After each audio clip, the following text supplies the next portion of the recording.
Hi guys, good morning. Ayan na guys, oh, tapos na din ako dito sa ayan. Tingnan niyo guys, oh. Yung squash namin ay tumutubo na siya. Ayan, meron na kaming squash. Tapos ito, may alugbati at saka may talbos ng kamote. At saka dito, this part guys ay tataniman natin ng ibang gulay at saka meron ako doong tomato na pinatubo at saka yung ating okra. Ayan yung ating okra. So ganito yung style ng bakuran ko guys. Of course ako lang yung ano niyan guys. Gumamit ako ng pala dyan. Ayan. At saka dito guys, yung may mga sticks dyan, may itinanim na ako dyan. Ayan. Sana tumubo yung mga yan. At saka super soft na ng lupa kasi nga binungkal ko siya ng 2 beses. Gumamit ako ng pala at saka yung parang tinidor na pang bungkal ng lupa. At saka ayan, meron tayo ditong lemongrass.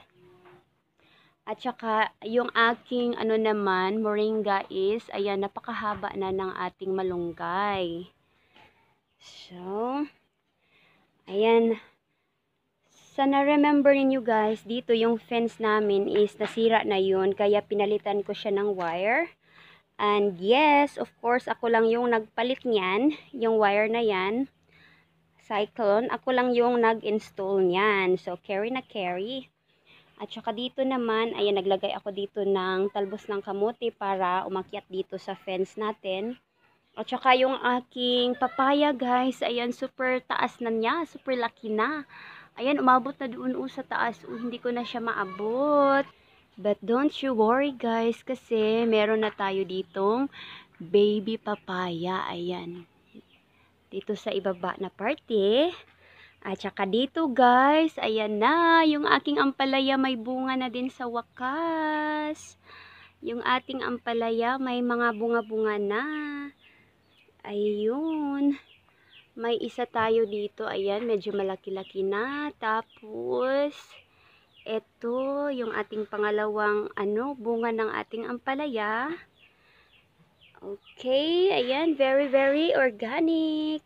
Yung ating organic ampalaya ay namunga na din sa wakas. Tatlo, so tatlo yung nakikita kong bunga. Ay, meron pang maliit dito sa itaas, pero, ayan, maliit-liit pa siya. So, yan yung pang-apat. Oh, wow. Ayan, may bunga na sila, guys. Yung ating ampalaya. At may itinanim ako ditong gabi. Ayan, so dadagdagan pa natin yung ating mga tanim, guys. Kasi, kakaano ko lang siya, yung lupa para, niready ko yung lupa para malambot siya at maganda siyang taniman ng mga gulay. At dito naman guys, ito yung ating mga bulaklak. Ayan, super matataba na yung ating mga bulaklak kasi pinalitan ko yung kanilang lupa guys, no? Pinalitan natin sila ng magandang lupa. Ayan, super tataba nila at napakaganda. Ayan, ito pero wala pa siyang bulaklak. At saka ayan, meron tayo nito. Ito. Ayan, yung ating mga bulaklak, no? Hindi man siya ganun karami, guys. Pero, okay na yan para sa akin. Basta may maitanim lang, no? At saka yung aking mint, guys, ayan, marami na din siyang dahon. Super nice na din niya, guys, no? Simula nung pinalitan ko siya ng mataba na lupa. Yung bumili ako ng coco feet at saka ako dito, may compost ako, ayan. Hinalo ko silang dalawa, mix ko sila tapos yun yung lupa na pinalit natin. Ayan, at saka ito yung pangalawang pot ng aking mint leaves. Ayan, super pretty na guys. At saka ang taba-taba niya guys. Ayan. At saka yung ating squash guys, oh, super taba din niya. At saka may green onions tayo dito. Ayan. Tumubo na din siya at mukhang mataba din siya. Kasi yung lupa dito guys, ayan. Inano ko yan siya para maging mataba. Kasi yung lupa dito guys, maraming bato. At saka matigas yung lupa. Napaka Kaya napabili tuloy ako ng yung ano ba yun, yung pangbungkal ng lupa, ayan, para maging siya, maging soft yung ating lupa. At nang sa ganun ay makapagtanim tayo dito ng mga gulay kahit nandito tayo sa city, ayan.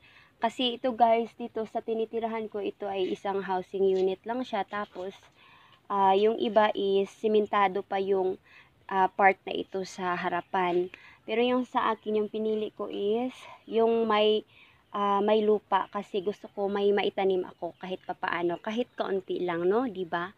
At nang sa ganun ay makapagtanim-tanim tayo ng mga gulay na napaka masustansya at napaka-organic. So, ayan na guys.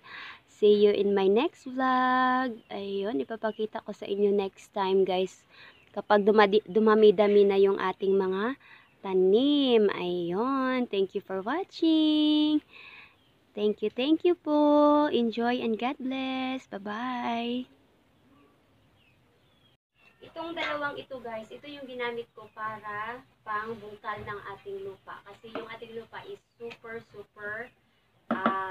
mabato siya at matigas, no? Ayan, kaya bumili ako dito at saka ito. Pang ano natin yan, pang ganun. Saka pwede mo siyang tapakan. Ayan. Para maging malambot yung lupa.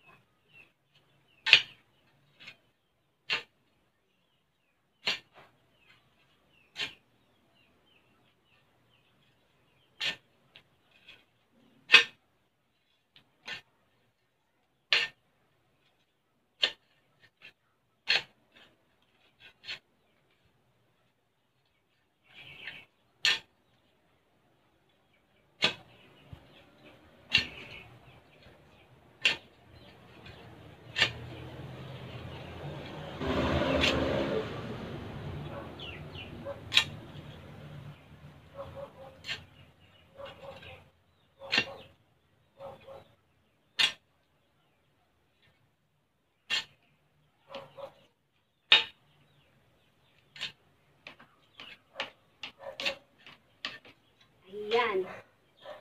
So, ito guys, napakalaking tulong ito guys para lumambot yung ating lupa. At nang sa ganun, yung ating mga pananim ay tataba at tutubo ng mabilis, no? Ayan. So, kailangan natin palagi natin siyang ganituhin. At saka dito, maitinanim ako dito. Kaya wag natin yan. Anuhin. Na, put this in the ko, anak ko. Ano siya? Kalibi.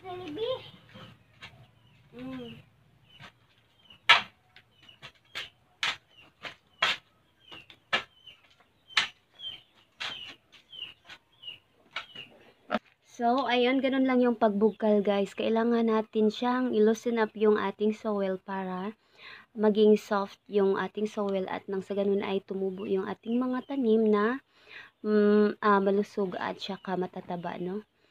Okay, doon naman tayo sa kabila guys. So, ayan na guys. Diyan sa kabila guys ay tapos ko na siyang bungkalin guys, no? Tapos na siya at saka tinaniman ko na siya ng iba-ibang mga gulay. At saka hopefully tumubo silang lahat, no? Ayan yung may mga sticks na yan.